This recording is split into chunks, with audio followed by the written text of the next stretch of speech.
শুধু দর্শক, আমি দেখতে পাচ্ছি 1994 সালের চাকরিচ্যুত ব্যাটালিয়ান আনসার এবং তারা এত সালের চাকরিচ্যুত সকল আনসারবৃন্দ জাতীয় প্রেস ক্লাবের সামনে দেখছি জমা হয়েছে হাজার হাজার। দীর্ঘদিন আপনি আন্দোলন সংগ্রাম করেছেন এবং আজকে আবার এসেছেন, যেহেতু অন্তর্বর্তীকালীন সরকার আবার ক্ষমতায়, ডক্টর মোহাম্মদ ইউনূস সাহেব নোবেল বিজয়ী, উনি হলেন প্রধান উপদেষ্টা, ওনার নেতৃত্বে সরকার পরিচালিত হচ্ছে। এখন আপনারা কি চাচ্ছেন? আপনার নাম পরিচয় দিয়ে বলুন। নাম পরিচয় দিয়ে। আমি হাবিলদার আব্দুর রব, 19 answer battalion, answer academy, Dhaka. আমরা দীর্ঘদিন হয়েছে আমরা রায় পাইছি, রায় পাওয়ার পরও বাস্তবায়ন হয় না এবং মাননীয় প্রধান উপদেষ্টাকে জানানোর জন্যই আজকে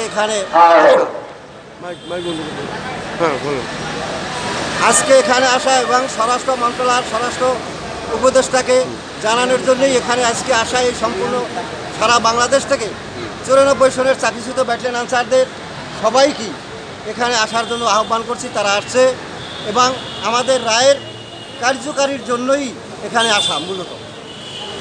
তা আপনারা কতজন আছেন সারা বাংলাদেশে? সারা বাংলাদেশে আমরা 2496 জন। এরা চাকরিচ্যুত।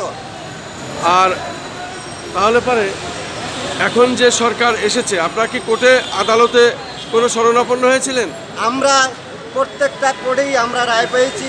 মহামান্য লাস্ট রায় পাইছি মহামান্য সুপ্রিম কোর্টের থেকে, যে রায় দিচ্ছে আমাদেরকে পুনর্বহাল করার জন্য, বাস্তবায়নের জন্যই আজকে এখানে আসা। আপনাকে অনেক অনেক ধন্যবাদ। যেহেতু ধারাবাহিকভাবে আপনাদের এই কাজগুলো আমরা প্রচার করে থাকি, আমাদের পক্ষ থেকে আপনাদেরকে অনেক অনেক ধন্যবাদ।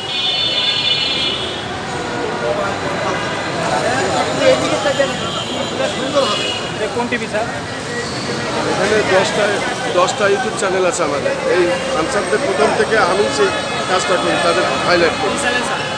তারা news, BD, TNB, SS, JR TV, কেজার টিভি।